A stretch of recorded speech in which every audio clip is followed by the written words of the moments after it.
she does a Q&A episode once every month, question and answer, but she'll only answer your question, or the one she'll do is if you leave it in a rating review. So that's part of our outro. We tell her, hey, if you have any questions for me you would like me to answer on the show, if you just leave it in a rating review, and you can add your Instagram handle or business if you want me to shout you out, I'll answer it on my podcast, and I'll shout you out.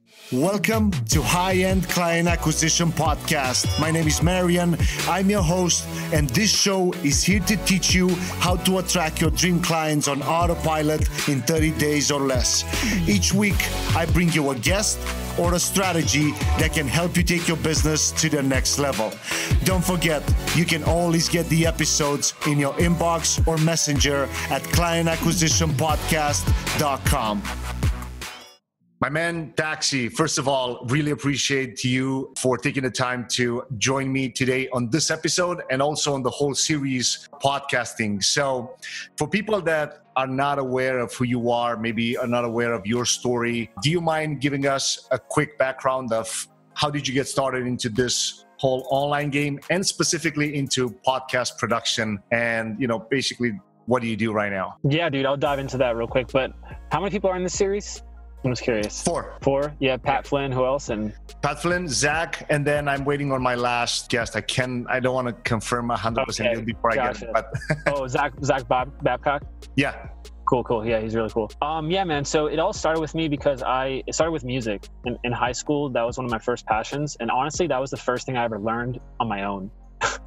This was I'm 26. So back when smartphones just started or MySpace was a thing, and people used to live stream on a different site called Ustream. This is one of the first live streaming sites, and Deadmau5, the musician, used to live stream him making music, and I was like, cool, I'm just gonna copy what he does. That's pretty much what I did. So I got really good in audio engineering from YouTube videos and from watching Deadmau5 live stream. So that was a skill I always had, and there was a point in my life where I went into being a digital nomad and doing a bunch of side hustles. I won't dive too deep into it. I was doing e-commerce and stuff, drop shipping. I was always doing multiple things, and we can get into why you'll never be good if you're doing multiple things at once. You'll never be good at one thing. But I was always freelancing on the side, doing podcasting services.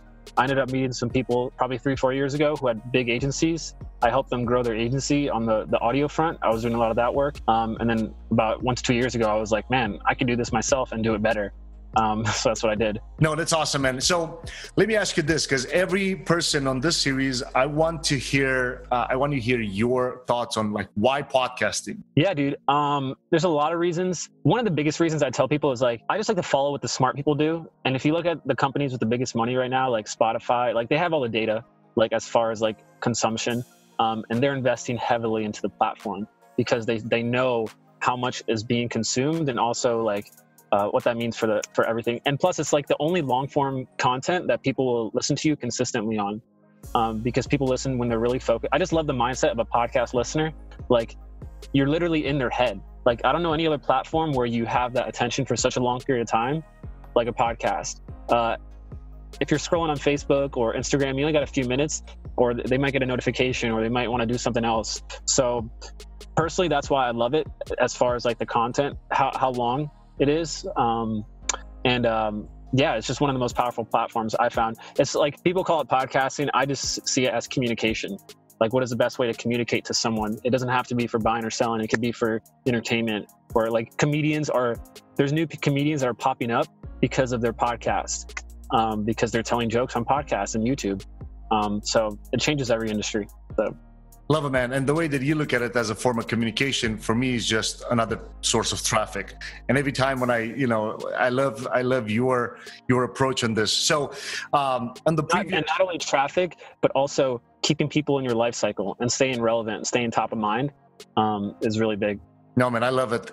And so last week, Pat Flynn shared with my audience, for example, if you're a beginner, if you want to kind of get and why you should start a podcast. Now I want to take it a step further, because you are working with all these, especially people in the funnel hacking community, like funnel hackers, launching podcasts, and not just that, bigger personal brands. So I want to take it a step deeper and talk a little bit more on the technical kind of strategy at the same time. So Solo episodes versus interviews, and why? They're both good. It depends. It's like, so a lot of these are dynamic questions, and like if you're starting out and you don't really have anything to say, or people aren't following you because of your brand or your products or services, interviews are great just to feel comfortable and just to have someone position content that's better than what you can come up with. Ideally, like, it's the biggest thing you can brand is yourself, like the connection of you brand your voice and your message, and that's how you become a thought leader. When you have these ideas or you have these hooks where you cause controversy that no one else is talking about, you can't do that with an interview. I feel like you can, but it's like they get the credit. You're always highlighting them, and that never leads into fulfilling you, you know? So that's my take on it. Awesome. And no, I love it. So, for example, have you found, like, what's the sweetest spot? Is it 4 episodes a week? Is it 2 a week? Is it 1 minimum, a week? I tell people minimum. So again, that's a dynamic question. Because I have a challenge too, and I teach people, like, when they start a podcast, like, hey, like, be self-aware. Like, a lot of these questions you have to answer yourself. There is no one answer for everything, because it's like, if you're a busy person, you know how much time you have in the week. So if you have a lot of time, then you could do a lot of episodes. If you don't, then realistically, just because consistency is the key, but minimum 1 a week. You want to at least have a weekly show, but the more the merrier, man. You know, if you can do it. I'm more about quality than quantity. So. Got it. No, that makes a lot of sense. So a lot of the people that will listen or consume this episode, they know that I talk a lot about video, because I'm working on my YouTube channel as well. What's your thought on just ripping the audio from a video and place it on a podcast? Now, the way that I do it now is I re-record intros and outros specifically just for the audio, because a lot of times, especially if it's an interview, maybe the guest says something that is more visual. Like, a lot of the guests will say, so people that are watching this video, and then I'm like, crap, now I got to cut this, because I won't, like, in the audio format, people were like, what are you talking about? It's fine. So that's fine if you do a disclaimer in the front. So if you tell people ahead of time, like, hey guys, like almost like a separate intro, like, hey guys, this is a Facebook Live I did where me and my friend were talking about blank. You want to listen because we're going to talk about blank, blank, blank. So if you tell them ahead of time, give them a disclaimer, then when it comes up, they're going to be like, oh yeah. Honestly, it's fine, because it'll promote people to follow you. Like, oh, I actually want to see that video, and they'll actually go, as long as you tell people. Yeah, it only gets weird when you start pointing at things and talking about, like, things that they have to see to understand. Like, if you're doing a screen share, you know, that's when it's like, don't do that. No, I love it. And the way that I started recently to do it is at the end, we'll tell them, hey, if you are more of a visual person, go watch it on YouTube. Awesome, man. So let's talk. And by the way, obviously I'm in the challenge as well, so I'm going through that content too. But let's talk for a second. I know you are a big proponent on a hard launch versus a soft one. Specifically, like, the audience would be people that maybe want to build their kind of personal brand around their own service that they're selling. What do you think, a hard launch or soft launch would work better for that type of person? For a personal brand who... Yeah. So personally, let's say, like, I have coaches, right? Like, let's say, for example, a health coach that wants to launch her own podcast. What's the best approach to go after the launch? Yeah. So just so I let people know, like, a hard launch is like, you make a lot of, like, almost like when a movie comes out, you want to build a lot of hype.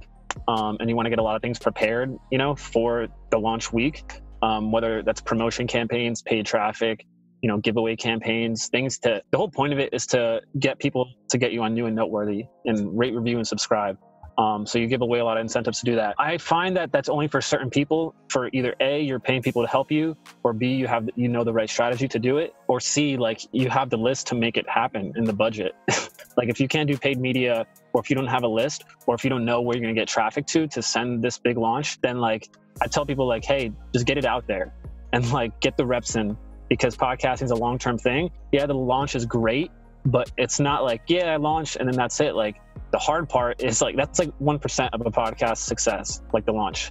It's a good portion. It's probably more than that for some people, but yeah, it's the long term, man. And yeah, pretty much we're in a weird spot too, where iTunes is going to be changing their categories. Like as we speak, I don't know, they're probably just transitioning. Like, there is no categories right now. It's weird.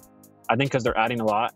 So I don't know, iTunes might change, or it's not even iTunes anymore, it's Apple Podcasts. Apple Podcasts. I feel like it's going to change into a pay to play, because everything they're featuring, dude, is from big like Vox Media or from these big media companies, you know? So we'll see what happens. Yeah. So that gets me to the next question. And if you can talk a little bit about ranking, right? Like we know how kind of YouTube and Google, or at least to a certain point, like how the algorithm works and what you need to do, and you know, all the link building and all the, if we're talking about Google Organic and blog articles and all that. How or to what level does that apply to a podcast episode? Like, do tags even matter anymore? Does the description play a role? Like, does it help to embed the episode into a blog article? Like all that stuff. Can you give us some thoughts on that? Yeah, all that helps. I mean, in iTunes specifically, they usually pull keywords from either the title, your author field, and that's pretty much it. And the keywords you assign. Podcast apps aren't really a search algorithm. Most podcast growth is 60% plus is word of mouth, meaning it comes from a friend or someone shares it on social media, or someone says like, hey, this podcast changed my life. So getting people to share it is way more important. SEO is good. You know, YouTube is a great SEO platform, especially because it's more evergreen than everything else.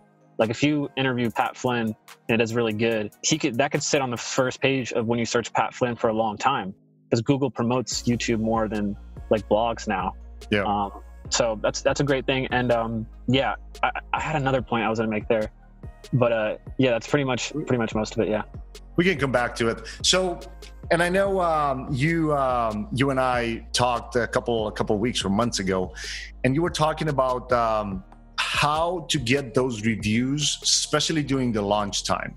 Like, is there a way? Like, what's your best thought on how to incentivize people to actually leave those reviews? Like, do you prefer a certain type of campaign that you just give away random stuff, you know, like let's say physical stuff or electronics or whatever, rather than give away, let's say, your course access that is like $1,000, or maybe a couple copies of your book, or whatever the situation may be?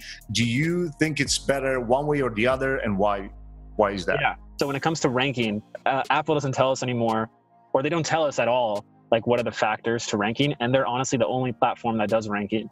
Like Spotify doesn't do it, all the other apps. So that's the only game in town. Honestly, it's just like a thing to like whose D word is bigger. I'm not gonna cuss. Like who has bigger, you know what I mean? Like it's just for vanity metric. Yeah. We've seen like if you rank, it doesn't really increase downloads that much. But like we recently launched a client, right? And what I'm thinking, so what matters the most is subscriptions, ratings and reviews, and like listen time. So we recently launched a client. They only had like 200 something downloads in the first day, but they had a high percentage of engagement. So everyone who listened, almost all of them subscribed, all of them listened to all the episodes, and then mostly all of them give a rating and review, because he individually followed up with everybody who listened, or even people who weren't listening. He was just like really hard on it. And he was top 5 in alternative health and like top 100 in health overall, with 250 downloads. Like that's a big category, you know? And especially like alternative health, he was in front of some of the biggest guys in like the health space in the world, and they're still there right now. And like we're just like almost cracking 1,000. Percentage of engagement is we've been seeing as like more important than like numbers. But back to your question about how to get reviews. So during the launch, having a giveaway campaign using like King Sumo or Uplaunch or Viral something, where people take actions to enter your giveaway, and you give the most points, like raffle tickets, to people who give you rate, review, and subscribe. A lot of it's just manual, man. Just reaching out to people and asking, like legwork, you know? We've had people, like we work with Proof. They were really high for a while. This like e-commerce like widget company. Yeah. And they had a party, right, during their launch week, because they have an office. And they had like normal beer, and then they had like craft beer. And they were like, if you want the good beer, you got to give us a rating and review on iTunes. And they picked up a lot. Like there's things you can do. Like you can walk up to your mom and steal her phone and do it. Like there's a lot of things. So, but ongoing, something that we've liked, we do this with Christy Code Red, actually, and it works very well. She does a Q&A episode once every month, question and answer. But she'll only answer your question, or the one she'll do is if you leave it in a rating and review. So that's part of our outro. We tell her, hey, if you have any questions for me you would like me to answer on the show, if you just leave it in a rating and review, and you can add your Instagram handle or business if you want me to shout you out, I'll answer it on my podcast, and I'll shout you out. So that you can either do an episode dedicated to that, or every episode for the first 1 to 3 minutes, answer a question that's left in a rating and review. That's a great way to get consistent questions from new listeners. while still getting a rating and review. That's mind blowing, man. Like, I hope everybody's taking notes, because I'm literally going to do that now from like forever. Like, hey guys, if you're listening, if you want, is it Marian or am I saying right? Yeah, it's fine. Marian is fine. To answer your question, because his time's valuable. Drop a rating and review, put it there, and he'll shout you out. No, that's legit value right there, and I hope everybody understands what you just said in there, because it makes so much sense when somebody's asking you a question, because they can ask your question in a Instagram DM or whatever, but if you especially if you frame it like, I won't answer it anywhere else, this is the only place you'll get me to answer. Obviously you probably would if you had a Facebook group, but like that. I think it's a great way to get engagement. And even the fact that you just mentioned right before this, the listening time. So that's almost like the watch time on YouTube, right? Because if you get 200 people to listen or download your podcast, but nobody's reviewing or rating the podcast, that tells something to iTunes. But if all of those, like, all of a sudden you get 100% engagement, if 200, rate and review it out of the 200 they're listening. So that's like an insanely good metric for everybody to remember. Another great call to action, because I think Andy Frisella does this, and he's MF CEO. He's like one of the biggest podcasts. He just asked, like, hey, if this podcast was ever any help, or if this would help anybody, just share this to one person. That's all I ask. And or something else we tell people to do that works is we tell them, like, hey, I'll repost you on Instagram if you just kind of take a screenshot and share it to your Instagram. People love getting reposted because it's potential eyeballs to their page. Then also it'll get shown to their friends who are probably just like them, some of them. And so that means they'll probably listen to your stuff. Now, another question that kind of crossed my mind while I was putting this, the questions for this interview is, in your challenge, you guys talk about paid promotions, right? We're trying to get better at that, because it is we're experimenting as we speak with that. So no, of course. So what I'm trying to understand, like, what's your thought on this is, do you prefer, let's say, Facebook or Instagram ads, or let's say swipe up ads on Instagram or whatever, as opposed to, let's assume you interview somebody that has a pretty big audience, especially on a podcast platform, and to pay that person, if they're allowed to, of course, to run maybe, a 20-second spot at the beginning or at the end of their interviews. Like, what do you think? And I mean, the answer is probably obvious, but I want to hear your thoughts on this. What was that second one? If you pay them? Yeah. So for example, if you interview somebody that has a bigger audience than yours, especially in the podcasting space, and you pay them to just promote like a 20-second spot at the beginning of one of their episodes to say, hey guys, if I recently did an interview with this person, go check it out, whatever. It was an awesome show, whatever, like something like that. Yeah. Well, if you interview really big people, like Pat Flynn, for example, he probably will not promote your show, even if you pay him. What you could do though is, if they're targetable on Facebook, like if they're that big, make make it have a really good hook. Like Pat Flynn talks about this, whatever, and make it a Facebook ad and target it to his audience. Cause then it just has to be a really good hook. And you have to probably be giving away some sort of like, something. And that's a great way to get people to your site and your podcast. But like smaller people, or just paid traffic in general, Instagram's swipe up's pretty expensive. It works well because it's mobile, but that's something that you'll have to test. We find that having a budget like 20% or 30% to a warm audience is great, just to keep it top of mind for content, and then having the rest to a cold audience. Pinterest is really good for some audiences, females. We've been doing Pinterest ad and it's been performing really good. But like I said, we go hard on paid ads for launches mainly, because the giveaway is like a no-brainer. People are like, I want that, or we give away a lot of stuff. We stack it. It's like an offer almost. So that usually gets us a lot of opt-ins. So yeah, we've only just been playing with content paid ads. Like, so so I can't give you the numbers. I just know that we're working with someone like as far as LinkedIn, Google, and stuff like that. So. Yeah, no, and I mean, it makes a lot of sense, especially if you interview somebody that's pretty big. You want to answer your question, I did a test on Facebook. It does work pretty well on Messenger subscribers. Like I did a short video with when Pat Flynn was like laughing, and then I targeted his audience, like, hey, do you want to know why Pat Flynn was laughing? Comment below and you'll get the interview. It was ad in Messenger or?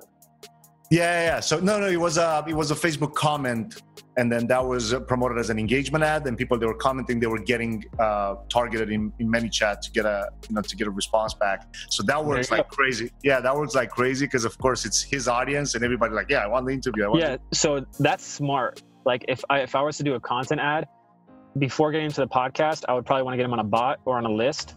And then because like, you know what I mean? Some people might not subscribe immediately, but if you have them on a list, you can still promote to them. So yeah, so that one works, but of course not everybody's targetable on Facebook. So you can't really do that for everybody, but I mean, that one makes things a little easier. What's cool about YouTube, which we're going to play around with here in the next few months, is you could target videos or like channels, you know, so that could be a cool little thing to hack. That's what I'm doing discovery ads for that matter with his interview on his channel.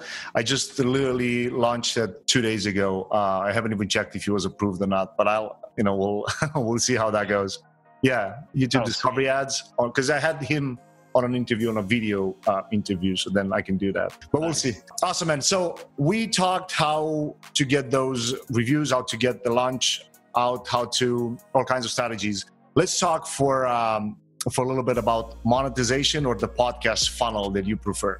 What do you think is the best way to monetize it? Is it I'll let you talk about it. I want to ask you more like, what's your favorite? There is no best way. It has to suit you and your business model. So like if you're a local real estate person, you know, a relationship is probably worth a lot to you. So the podcast would have to serve as a tool to talk to the people that could be potential influencers or could position you like in a local. I tell people who start real estate, like make a local podcast, like hyper local, because that's where it's real estate, you know. Why do you want to talk to people in another state? Like they're not going to bring you money. So the best call to actions are things that get people on list because they're low commitment, or get you in like a Facebook group or somewhere where you can keep talking to them. You can't really sell things on podcasts. Like people don't have their credit card out like, hey, so if you want to buy, just go, you know what I mean? It doesn't work. At least in America. What's good is for coaches, we find, and like consultants, people who are like more one-on-one, if you have people like do discovery calls and get them on the phone, it's really easy to get people on the phone. If you do like a text campaign, Textful is a service where people can like send a number if they want more specific help. I know Alex Sharfin, like they get a ton of leads from his podcast. He does it like daily because he gives so much value. And at the end, he's like, if you want us to, with his voice, if you want us to specifically help you with your business or team, just go to billionaireco.com, schedule a call with our team, and then so he gets them on the phone, you know? And when people on the phone, it's very easy to sell. So, yeah, it's specific to every business model. But yeah, those are the top ways that I see. Got it. So either book a discovery call, maybe give something away for free or whatever, either follow you somewhere else, where you can continue the conversation, book a discovery call, or some sort of opt-in. Obviously, affiliate marketing is another way. That's not going to be huge, but that is something. If someone promotes something, you interview and you have the link to it. That's another way. So yeah. Awesome, man. All right, dude. Really appreciate your time here. If you would be to leave the audience with one thing that they can implement tomorrow, what would that be? In their podcast process, regardless if they are already live, up and running or whatever, what would be your one thing for them to do, to be able to implement tomorrow? I'm glad you said in your podcast process, because I was going to go I thought you meant just about life in general. I was going to say, drink more water. No. I would say get really good at doing solo episodes is one of the most powerful things to really build connection with people. So yeah, get good at doing solo episodes and telling stories. Got it. So let's maybe take it a step deeper. What do you have? Maybe not necessarily a script, but you have just a couple of steps to follow. Do you think just putting a strategy together for one episode, or maybe talk about and of course storytelling, it's a big thing, but how do you think people should frame those into? So storytelling is easier than people think. because it doesn't always have to be your story. Like it could be, as long as a point gets across, it could be anyone's story. Like that's what I still do it now. I listen to a lot of podcasts, so I talk about other stories or other experiences, and I'm like, I pull out the nugget. It's still a nugget, you know? So this is actually in the challenge, dude. If you go check it out, we have our whole scripting guide, but usually like it always starts with the hook. Like, and that usually, if you take a few more steps back, you have to understand your audience and what are their current pains and what are their current questions. The more specific you can get, the more viral a piece of material can be, or the more engaged. So if it's like a specific hook, like, you know, what to do if your boss is like, let's say you were talking to corporate workers, what to do if your finance boss tells you this specific thing, like where it's like, because no one's really going that unique on titles. And it's just, so yeah, it always starts with a hook. And then after that, you go into the backstory in the episode. So why you want to talk about this topic, why they should listen to it, etc. And then a lot of the next steps is, I don't know if you heard of the one sentence persuasion. Like, how do you justify? It's in Expert Secrets too. How do you justify their failures in this topic? How do you encourage their dreams through stories and examples? How do you confirm their suspicions through stories and examples? Allay their fears. And then there's another one, I forget. And then there's like, so our script, it's like plug and play. So there's many routes you can take a conversation. It's just whatever you feel comfortable with. They're mainly for inspiration. So they're prompts. Like, what is the wrong way and right way to think about this? What conflict should people face? What does winning look like? And then always have a call to action at the end after you go through everything to tell people, because if people listen to you to the end of the episode, and that means they like you or they like what you're saying. So if you don't give people a chance to ascend into something, then you should. Love the fact that you actually explain people how to be able to implement that in their own storytelling, and maybe in their, well, not maybe, specifically in their solo episodes. So if people want to find out more about maybe your challenge or maybe what you guys do, because I know you guys are rock stars and you work with all these big launches for podcasts, where can people go and check that out? Yeah, so podcastlaunchchallenge.com is the website. And we also have an ultimate guide to podcasting that's free. If you join our Facebook group, Podcast Success Secrets, it's like 150 pages, dude. It's like a book. I don't even know why I call it a guide. Like, we want to make it paid eventually, but we just haven't. Yeah, we're just focused on the agency. So yeah, those are the two things I have. Follow me on Facebook, Instagram. This is Daxy. That's why I made my name Daxy, so it would pop up first because no one else has it. And yeah, my DMs are always for sure, man. And we'll make sure we'll link up all the resources and all the links that you just mentioned in there. Appreciate the time, man. And we'll probably do a follow-up after the challenge and after I implement all the stuff that you just shared with us today. Yeah, let's go. Thanks, man. Hey, podcast listeners, I want you to know that I really appreciate your attention and I don't take it lightly.